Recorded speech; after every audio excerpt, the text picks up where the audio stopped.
Double Up is a mode that has been out for a while now, but after some major changes with the launch of Set 7, it's time for me to give you 20 tips on how to climb in Double Up. These tips are anything from a simple trick to maybe a feature you did not know about or advanced advice, so there's something here for everyone regardless of your rank. A lot of you also don't have a duo partner, so join the Discord server to find your duo partner there today.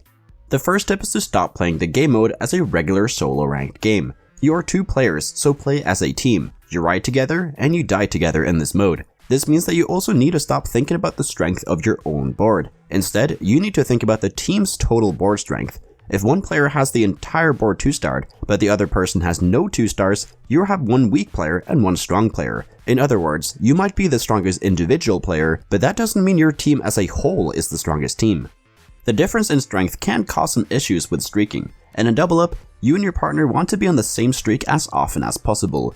If you are on a win streak but your partner is weak, they will never come to your board to help you out, as they will keep losing. Therefore, if you want to win streak, you will have to be a lot stronger than most other players, as occasionally you have to beat the person you're fighting, but then you also have to beat the reinforcements coming to the board as well. Additionally, you might also screw over your partner by reinforcing them when they want to keep the loss streak.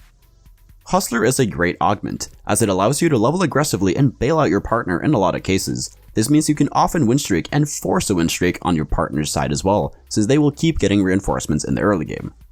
Because of how reinforcements work, augments that scale with time like Second Wind and Ascension are weaker in Double Up, but note that these augments are still strong for a lot of comps that are slower paced and need to ramp up like Brewster's Siphon and Dragonmancer Swain, so you do not want to ignore these augments altogether.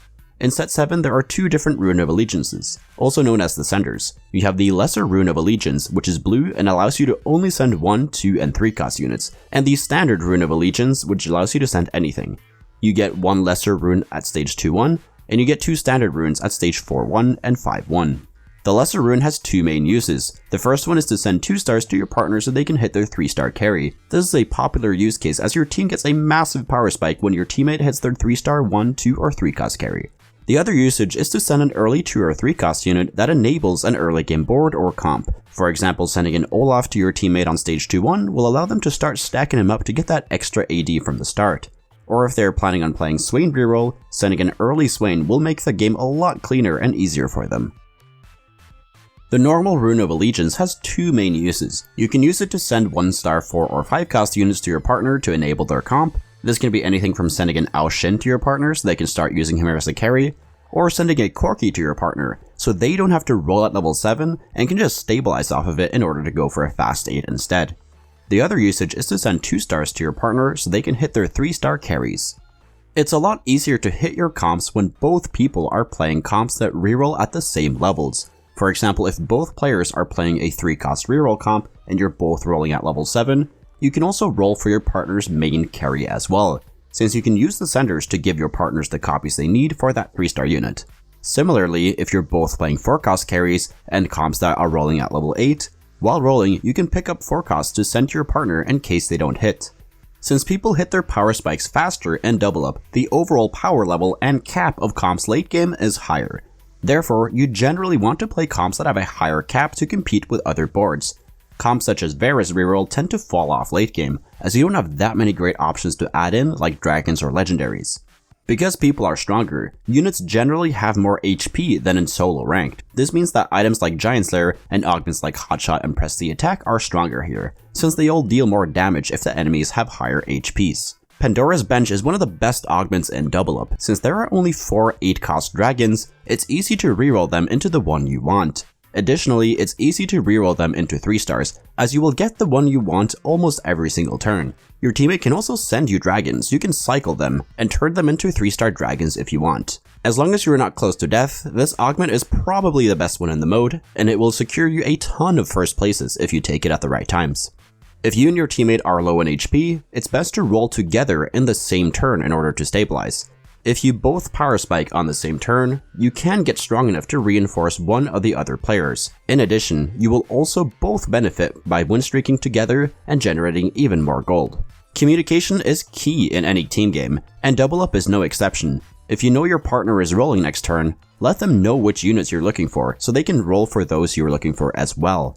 This can also be the case if you need certain items. Since you can use the Rune of Allegiance to send items as well, it's important to communicate to your partner which items you're looking for. If they have a bow on the bench that they don't really need, and you are desperate for one, make sure your partner is aware of that so they can send you that bow. It's also important to not be too distracting when discussing. Make sure to be respectful, and if you know your partner has a hectic turn, give them room to concentrate. There is no way your partner can think fast if you're screaming in their ear that they also need to buy Inivios while they are rolling. Items are an important part of Double Up, and if you get Pandoras Items offered as an augment, it is a bit better in Double Up as your partner can send you their bad items for you to reforge into better ones. Future Sight is another great augment in Double Up. Since you can only fight 2 players in Double Up, if that overlaps with your partner, you can deduct who both are fighting. Knowing 100% who both players are fighting is huge, as you can do specific positioning against them. You generally survive longer in Double Up as you have a blocker when you hit 1 HP that gives you an extra life, and overall, you also take less damage as a team due to the stage damage being rounded down. Because of this, comps that take a bit longer to hit are also more powerful in this mode. Additionally, augments like Mage Conference and Loot Master are great, as you overall get more value from them as the game lasts longer. Picking augments and direction is crucial in solo ranked, but in Double Up it's a bit harder as you want to find direction as a team. Therefore, it's important that you communicate what type of openers and augments you are offered with your partner, not only to make sure you don't contest each other, but also to play comps that synergize together. There will be a lot of discussion within your team, which will lead to disagreements, so here are some general guidelines I follow when discussing with my teammate. Number 1 is to be respectful, and if you agree, explain why. But more importantly, explain how your team gets a higher chance of winning if you follow your line of play. Secondly, make sure each player plays the game themselves. You don't want to constantly be telling your teammate which items to slam and which units to hold. Not only is it fun when you don't get to do what you want to do, but if your partner or yourself is not familiar with the playstyle, you won't even know what to do. Thirdly, you should generally go in the direction that the higher ranked player wants to go in. I say generally here, as everyone can be wrong at times, and like I mentioned earlier, both players need to be comfortable with the comp and playstyle they will use in every game.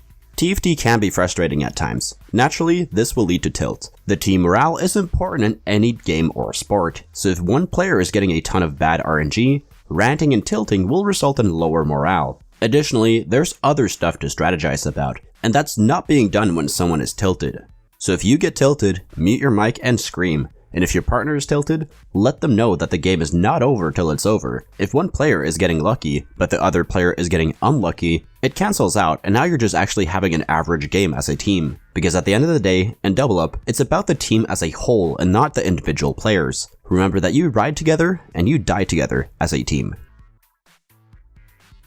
Thank you so much for watching. If you learned something, please leave a like and subscribe to the channel. Comment down below what video you want me to make next. And if you want to get better at TFT, join the Discord. We got over 9,000 other players there who are hungry to climb. And if you want to get coached by me, the information is over on the Discord server as well. So take care and see you in the next video.